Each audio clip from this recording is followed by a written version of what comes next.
no ar o programa Adoração e Louvor com o pastor Alejandro Bulhon, que é peruano e desenvolve seu ministério há muitos anos no Brasil. O programa de hoje é uma de suas palestras proferidas em diferentes cidades do país. Por ser um programa de auditório e apresentado quase sempre à noite, a qualidade de som nem sempre é a melhor, mas é compensada pela importância do tema abordado. Adoração e Louvor, com o pastor Alejandro Bulhon. Queridos, o texto bíblico para a mensagem desta noite está registrado no Evangelho segundo São João, capítulo 14. Permitam-me ler os 3 primeiros versículos. São João, capítulo 14. Não se turbe o vosso coração. Credes em Deus, então crede também em mim. Na casa de meu Pai há muitas moradas. Se assim não fora, eu vou-lo teria dito, pois vou preparar-vos lugar. E quando eu for e vos preparar lugar, voltarei e vos receberei para mim mesmo, para que onde eu estou, estejais vós também. Amigos queridos,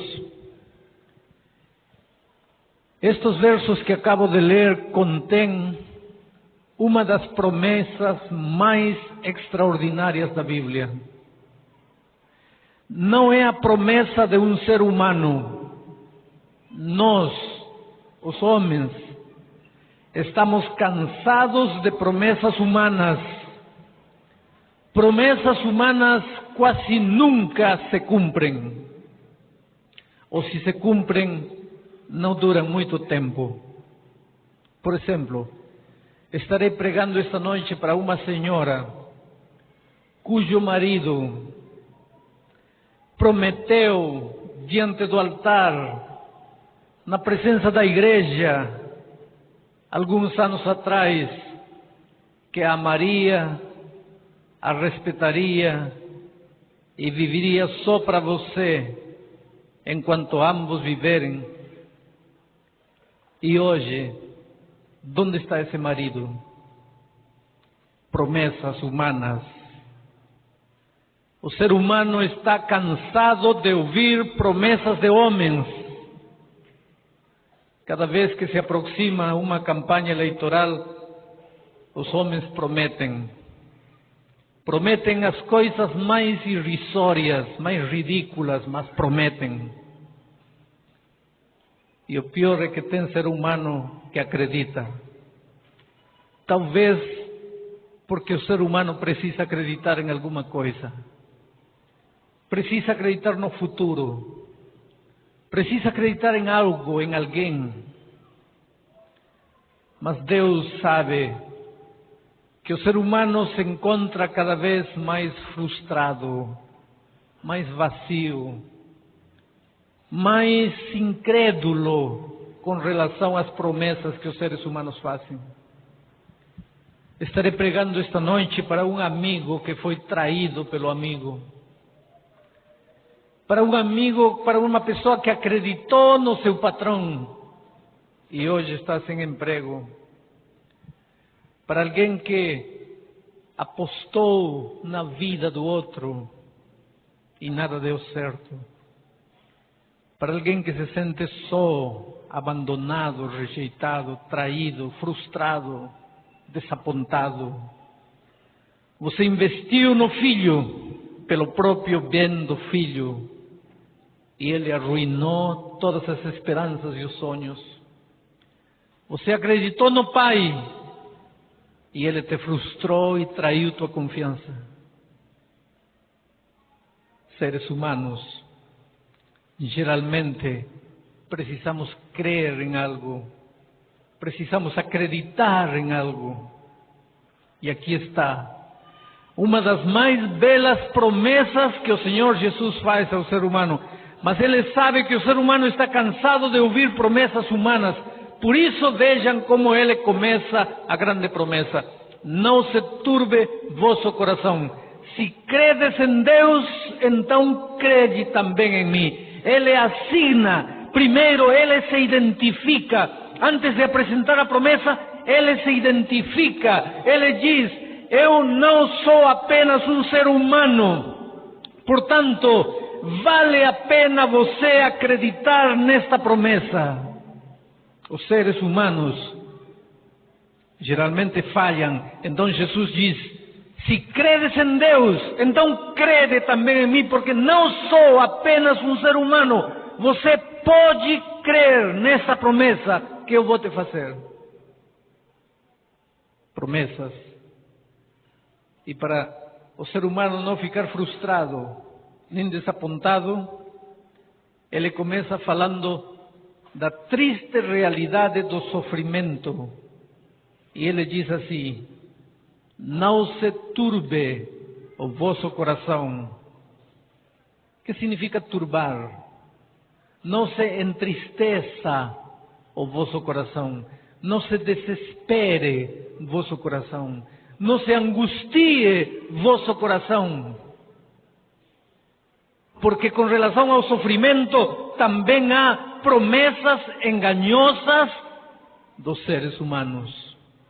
Tem muito ser humano que abre a Bíblia e em nome de Deus faz promessas mentirosas, promessas enganosas, promessas que Deus nunca fez. Como por exemplo, se você acreditar no Senhor Jesus, nenhuma enfermidade tocará tua vida. É uma promessa falsa. Porque depois você entrega a sua vida a Jesus e descobre que está com câncer. E então você acha que Deus te mentiu, te enganou. E Deus não enganou, porque Deus nunca prometeu que seus filhos não ficariam enfermos. Por isso a promessa é: não se turbe vosso coração. Um dia Lázaro ficou enfermo. E as irmãs de Lázaro mandaram emissários ao Senhor Jesus Cristo, dizendo: Lázaro, aquele que tu amas, está enfermo. Lázaro, aquele que tu amas, está enfermo. Quer dizer que aqueles a quem Jesus ama também ficam enfermos. E Lázaro não apenas ficou enfermo, porém morreu. Quer dizer que aqueles a quem Jesus ama também podem contrair um câncer e também podem morrer. Então, como alguém pode dizer que se você acredita em Jesus, nenhuma enfermidade tocará a tua vida? De onde saiu essa promessa? Da Bíblia não saiu. Porque Davi, quando escreve o Salmo 23, diz assim: o Senhor é meu pastor, nada me faltará. Mesmo que eu andasse pelo vale da sombra e da morte, não temerei. Ele não diz: o Senhor é meu pastor, e porque o Senhor é meu pastor, nunca passarei pelo vale da sombra e da morte. Ele não diz assim. Ele diz: mesmo que eu andasse pelo vale da sombra e da morte, não temerei. Porque Deus nunca prometeu a seus filhos que nesta vida não teriam sofrimento, que nesta vida não passariam pelo vale da sombra e da morte, que nesta vida não chorariam. O que Ele prometeu é que em meio do vale da sombra e da morte, eles nunca estariam sozinhos. Jesus estaria a seu lado. Uma noite, os discípulos de Jesus estavam em alto mar, e a noite ficou escura, e o vento começou a soprar, e a tormenta começou a cair, e a água começou a entrar no barquinho, e o barco parecia que ia se afundar. E aonde estava Jesus? Estava dormindo no barco. Quer dizer que quando Jesus está na minha embarcação, também pode haver noite escura. Também pode haver vento contrário, também pode haver tempestade e tormenta, também a água pode entrar e muitas vezes pode dar a impressão de que a embarcação vai afundar. e Jesus está presente. Só que quando Jesus está presente, a embarcação pode dar a impressão de que vai afundar, mas não afunda. Esta noite quero falar um pouco do sofrimento. O mistério da dor e do sofrimento. É um mistério. E mistério é algo que nunca poderá ser compreendido. Por mais que a Bíblia fale alguma coisa relacionada com a dor, não dá explicações completas, é um mistério. Mas eu quero explicar para vocês algumas das coisas que eu encontro na Bíblia. Por exemplo, em primeiro lugar, temos que saber que nenhum sofrimento, nada que é ruim, nada que é doloroso, nada que é mau, terremoto, incêndio, furacão, enchente, seca, acidente de trânsito, câncer, nada que é ruim, nada ruim nesta vida, nada que é mau, nasce na mente divina. Deus é autor somente de coisas boas. Ele diz: meus pensamentos são pensamentos de paz e não de guerra. Nenhuma coisa ruim neste mundo que te acontece ou acontece a outro nasceu na mente divina. Na mente divina não há lugar para nada que tem que ver com dor e com sofrimento. Tudo que é ruim nesta vida nasce na mente do inimigo de Deus, que é especialista em inventar coisas para criar sofrimento, para fazer chorar, para levar ao desespero aos seres humanos. Agora você poderá perguntar esta noite: mas pastor, Deus não é todo poderoso? É. Deus não é mais poderoso do que o inimigo? É.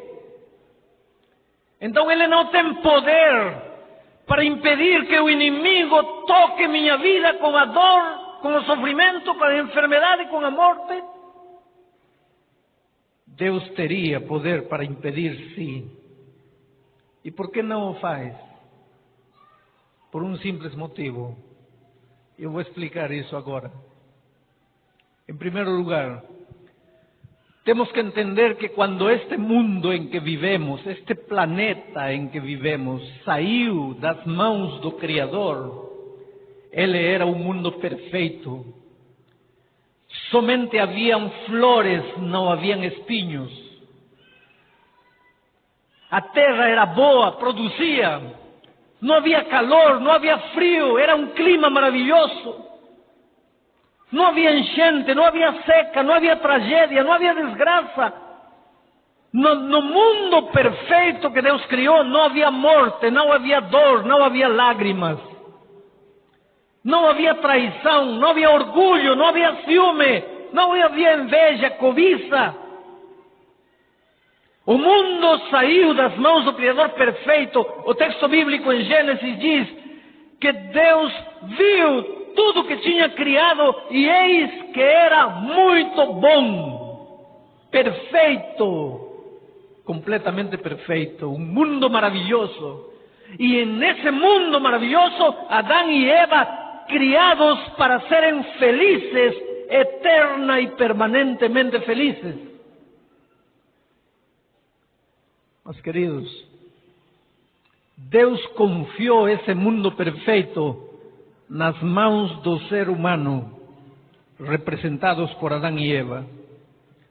Mas muito cuidado com jogar pedras sobre Adão e Eva, porque podia ter sido Alejandro, ou Pedro, ou Francisco, ou Rosa, ou Fátima, ou Lourdes, ou Joana, ou Aparecida.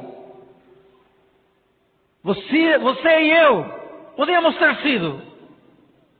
Não joguem pedras sobre Adão e Eva.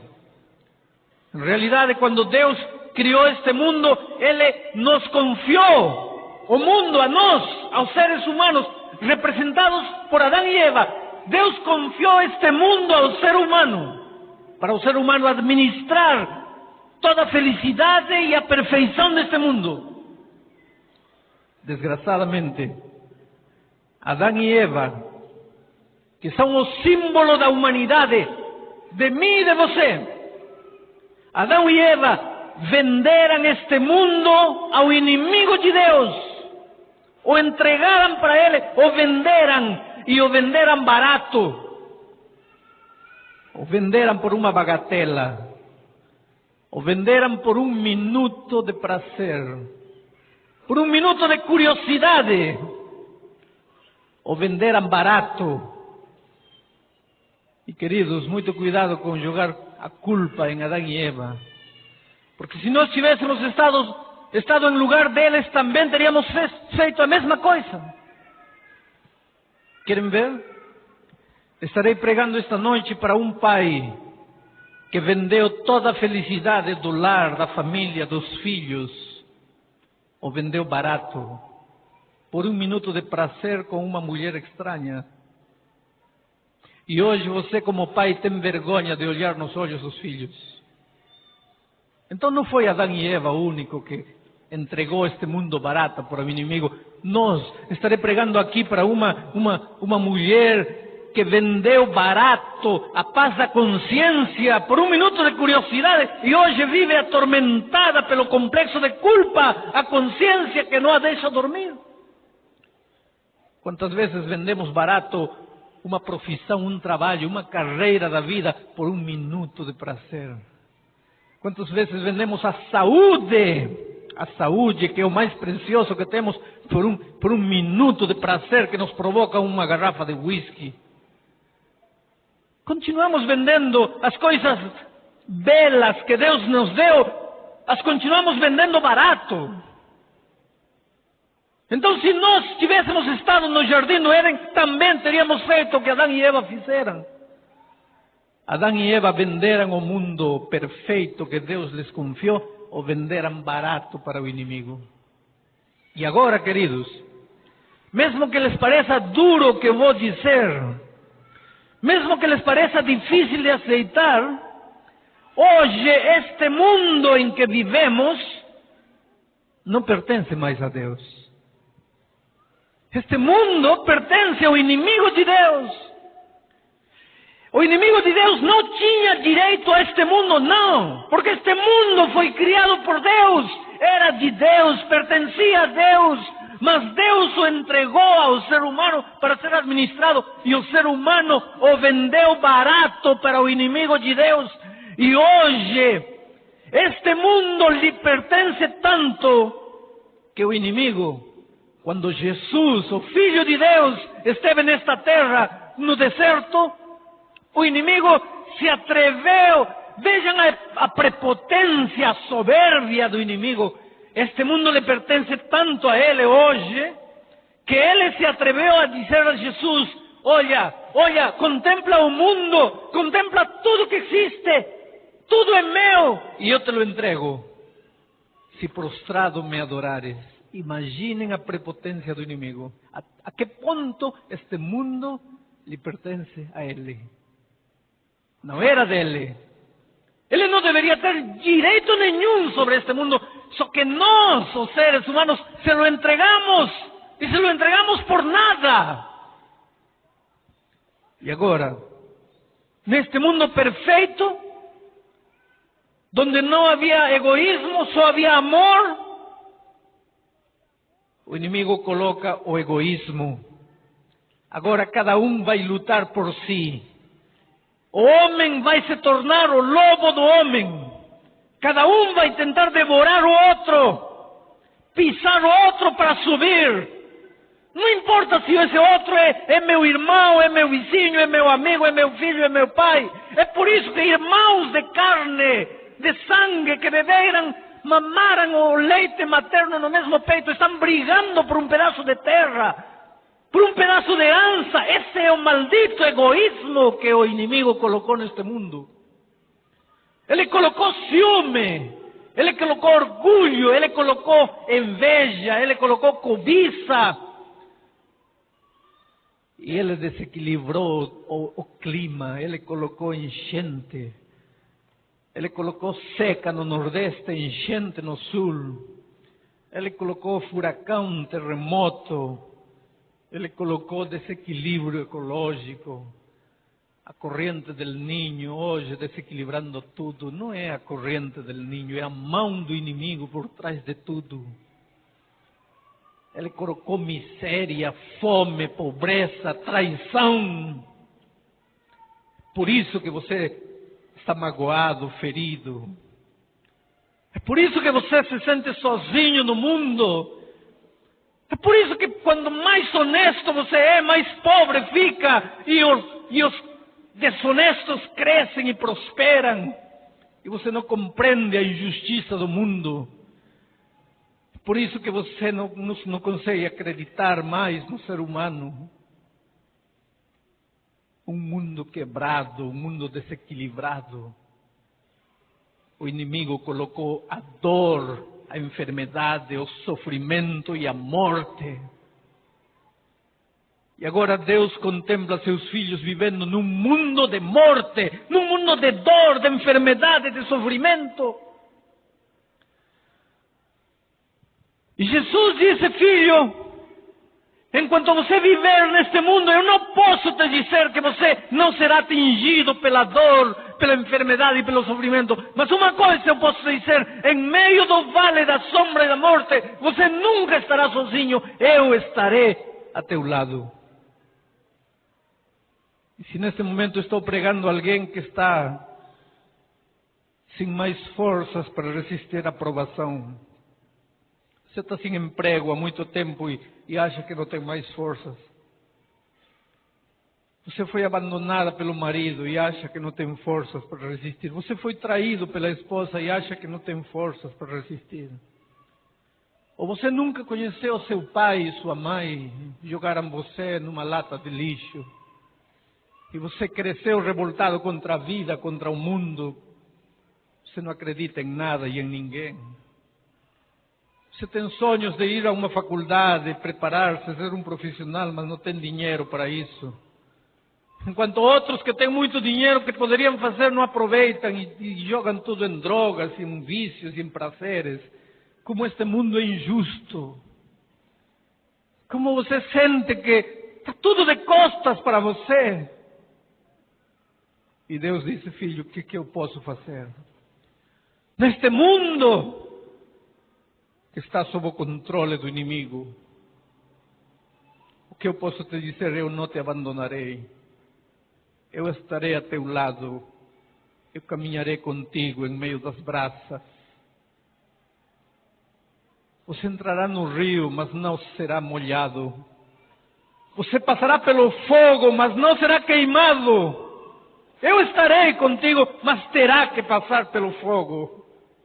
Eu estarei contigo, mas terá que cruzar pelo rio. Porque o fogo e o rio são realidades deste mundo em que vivemos.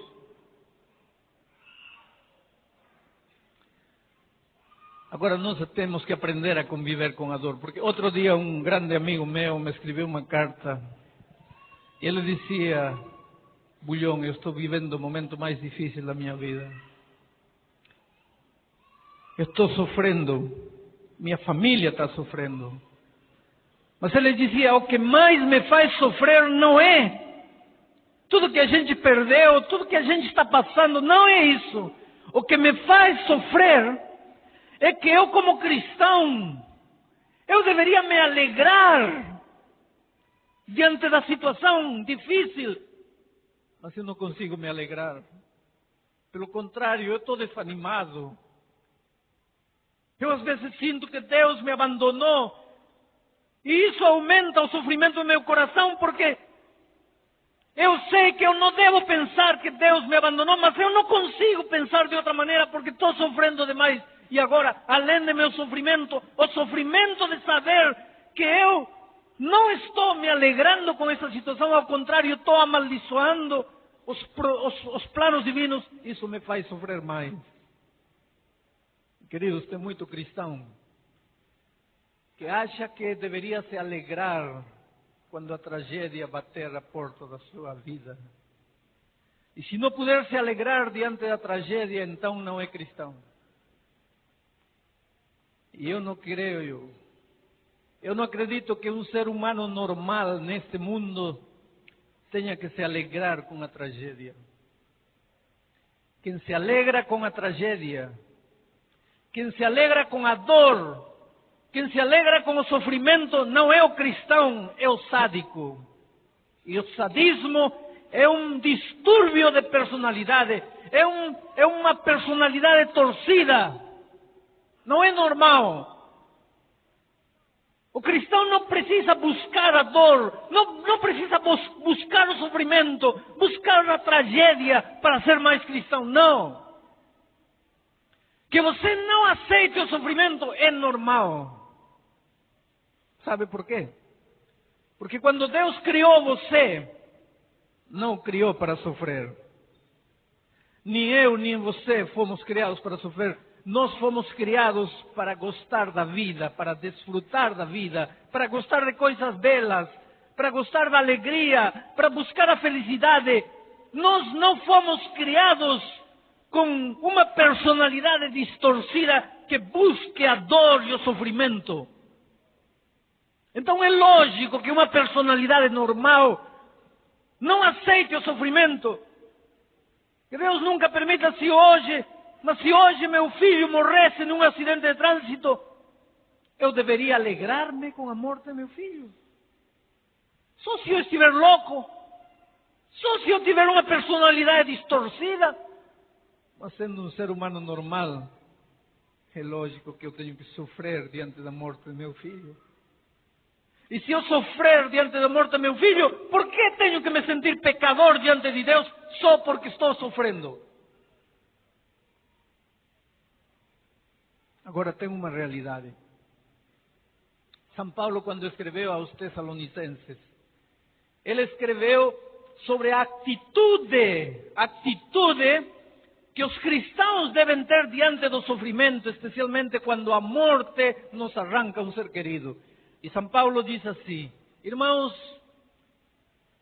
vos escrevo estas coisas, porque não queremos que vos entristeçais como aqueles que não têm esperança. Quer dizer que há duas maneiras de entristecer-se. A maneira de entristecer-se como aqueles que têm esperança, e a maneira de entristecer-se como aqueles que não têm esperança. E Deus quer que nós nos entristeçamos, mas que nos entristeçamos como aqueles que têm esperança. Como é que se entristecem aqueles que têm esperança? Diante da morte de um ser querido choram, sofrem, sentem saudade, sentem dor, porque nunca mais nesta terra poderão abraçar esse ser querido. Agora vai ser enterrado e não poderão tocá-lo mais. Dói. Eles têm esperança, choram, sentem saudade, sentem dor, mas como têm esperança, eles não desesperam. Aí está a diferença. Eles não entram em parafuso. Eles não enlouquecem. Eles não xingam a Deus, eles não amaldiçoam a Deus. Eles não dizem: onde está o Deus de amor? É isso que fizeste com meu filho. Não. Os que têm esperança choram, sofrem, enterram o filho. Mas eles conhecem a promessa de Deus, que no postreiro dia o arcanjo tocará a trombeta e o filho ressuscitará. E eu poderei abraçar meu filho novamente. E embora a saudade bate, embora dói o coração, embora as lágrimas saem, a esperança brilha por trás da dor e das lágrimas. E como entristecem aqueles que não têm esperança? Aqueles que não têm esperança enlouquecem, xingam, amaldiçoam a Deus. Não quero saber mais de ti. Esse é teu amor, essa é tua misericórdia. Não me falem mais de Deus. E na hora do sepultamento, eles querem se jogar no caixão com o cadáver. Ou então sobem num prédio e se jogam, ou tomam veneno, ou se dão um tiro, porque não podem suportar. Não tem. O sofrimento os envolve completamente. Eles não têm esperança.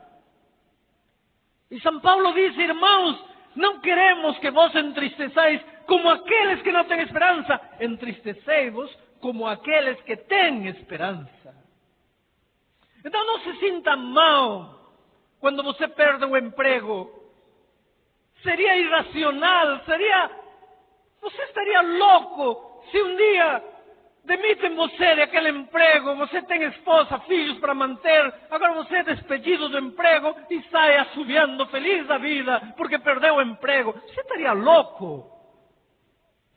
Por mais que você é cristão, claro que vai sofrer, mas não vai desesperar. Vai se ajoelhar, vai pegar o jornal e no dia seguinte vai sair buscando emprego na esperança de que Deus vai lhe abrir outras oportunidades. Neste mundo, queridos, teremos que aprender a viver com a dor. Neste mundo, muitas vezes, você vai ser traído pelos amigos mais queridos. Neste mundo, muitas vezes, você vai perder seu filho. E deve ser uma coisa muito dolorosa. Eu me ajoelho e peço muitas coisas a Deus, e entre as coisas que eu peço, Senhor, cuida meus filhos onde estão. Vigia os passos deles. Porque eu não gostaria nunca de enterrar um filho meu. Que um filho enterre o pai, isso é normal, isso é lógico, isso é natural. Mas que um pai enterre o filho deve ser doloroso. De repente, esta noite, estou pregando para um pai que já enterrou um filho. Deve ir um pedaço do coração junto com o filho. É um pedaço da minha vida. Mas neste mundo, muitas vezes, você vai perder sua esposa, seu marido, seu filho, seu pai, seu irmão, seu amigo. Neste mundo, muitas vezes, você vai sentir que não tem lugar para você. Vai se sentir sozinho, em meio de tanta gente, sozinho. Muitas vezes vai chorar. Muitas vezes o maldito câncer vai tocar seu corpo. Muitas vezes você vai ver um ser querido no leito de dor, gritando de dor. Agora Jesus, antes de subir aos céus, disse aos seus discípulos, não se turbe vosso coração, não vos entristeçais como aqueles que não têm esperança. Porque se creem em Deus, então crede também em mim. Porque, filhos, lhes digo uma coisa. Eu estou indo, mas eu não estou deixando vocês abandonados para sempre. Eu estou indo apenas para preparar um lugar. E quando eu preparar um lugar, eu voltarei a esta terra. E eu tomarei você para levar comigo. E nunca mais a tristeza e a dor baterá à porta de teu coração. E que posso lhes dizer esta noite, queridos? Se não, por favor, depositem sua confiança no Senhor Jesus. Aprendam a segurar o braço poderoso dele em meio do fogo, quando cruzarem os rios tempestuosos.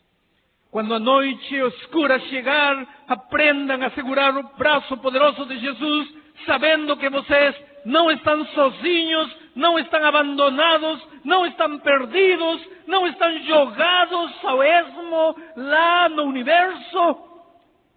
O Senhor Jesus está voltando para buscar você. E está voltando mais breve do que você pode imaginar. Acreditem os homens ou não acreditem, Jesus está voltando. Creia você ou não creia, Jesus está voltando. Aceitem ou não aceitem os seres humanos, Jesus está voltando, porque a palavra de Deus o diz, eu voltarei. E naquele dia, eu quero estar pronto para ir com meu Senhor Jesus. Eu tenho um filho que este ano está terminando o curso de teologia e que em breve será um pastor. Quando esse garoto tinha 5 anos de idade, um dia se perdeu na cidade de Belo Horizonte. Há muitos anos atrás, havia pouco tempo que a gente tinha chegado do Peru, não falava bem português. A cidade como Belo Horizonte, de 2 milhões de habitantes, às 3 da tarde, aquele inferno de gente que entra e sai lá no centro. Onde podíamos encontrar o garotinho de 5 anos? Minha esposa e eu corríamos de um lado para outro, buscando, chorando, chamando, gritando. Um policial veio e disse: senhor, fique tranquilo. Onde se perdeu o menino? Foi por aqui, não sei, a gente se descuidou e de repente já não estava mais. E o policial disse: olha, senhor, se seu filho está aqui no centro, a gente vai encontrar ele. Agora tenha calma. Às 6 da tarde as lojas vão começar a fechar. Todas estas pessoas que você vê aqui vão começar a pegar o ônibus para voltar para casa. As ruas vão ficar desertas quando a noite chegar. E aí, quando as ruas ficarem desertas, a gente vai encontrar seu filho. 4 da tarde, 5 da tarde, 6 da tarde. Efetivamente, às 6 da tarde as lojas começaram a fechar. As pessoas começaram a sair do centro da cidade em direção aos bairros. A noite escura começou a chegar.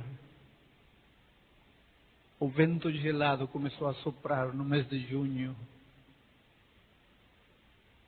Todas as pessoas começaram a ir embora. As ruas começaram a ficar solitárias. E eu correndo de um lado para outro, de repente vi meu garoto sentado num banquinho em frente da rodoviária, brincando com um pedacinho de madeira, tranquilo, alheio a toda a dor e o sofrimento dos pais. Eu abracei meu filho, levei ele para casa e já em casa lhe perguntei: filho, você não estava com medo?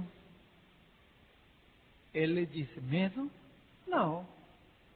Medo por quê? Porque, filho, quando as crianças se perdem, ficam com medo. E ele olhou para mim e disse: mas eu não estava perdido. Eu só estava te esperando. Você não ia me procurar. Que confiança nesta vida, queridos. Às vezes, apesar de eu ser um pastor, sinto que a noite chega, que o vento gelado sopra, que o frio do inverno bate.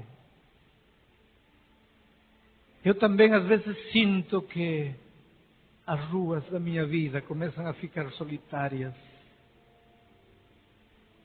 Eu também sinto que às vezes as pessoas todas vão indo.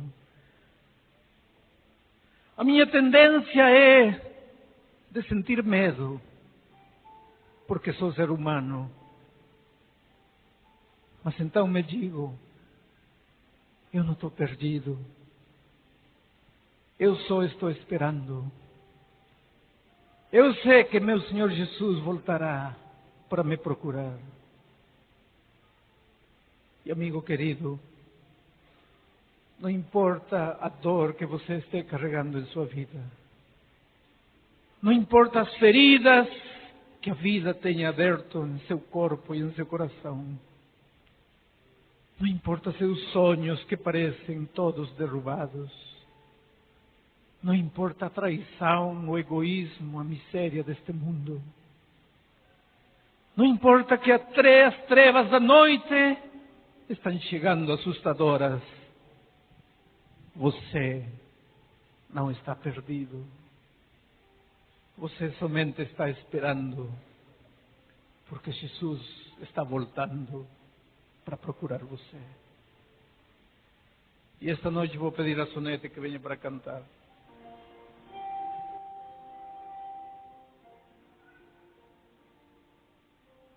Lá, doce lá,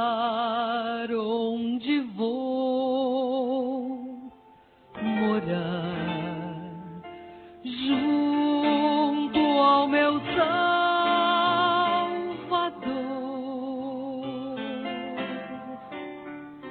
Lá meu sofrer terá um fim, vem doce lar pra mim. Eu bem sei, Senhor, que aqui não é o meu lugar, mas eu quero em breve ver teus olhos a me olhar. Faze que um dia eu possa ver teu lindo lar, pois teu rosto quero contemplar. Neste mundo mal me envolve em tentação, e na vida só encontro provação. Há momento em que parece que o céu desaparece. Acontece que o céu ressurge quando estou em prece.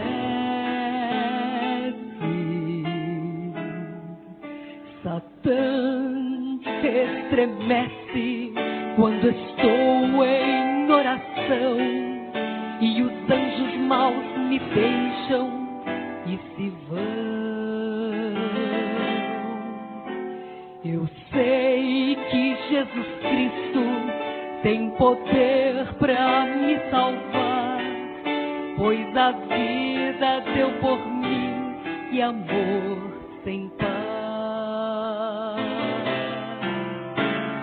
Senhor, eu quero sempre ser um filho bem fiel, pois eu quero encontrar-te lá no céu. Senhor, eu quero sempre ser um filho bem fiel, pois eu quero encontrar-te lá no céu.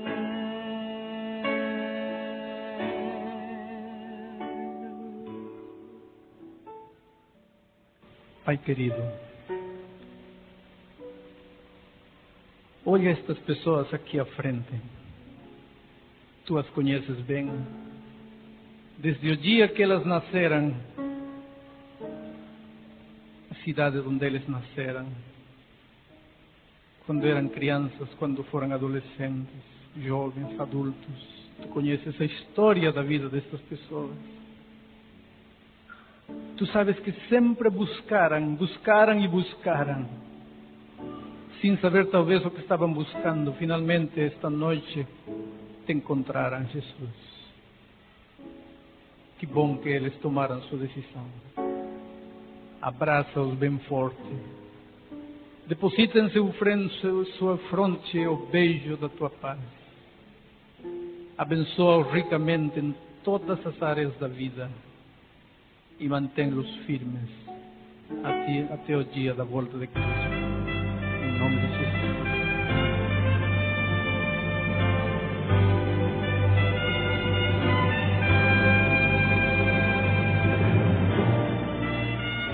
Apresentamos Adoração e Louvor com o pastor Alejandro Bullion.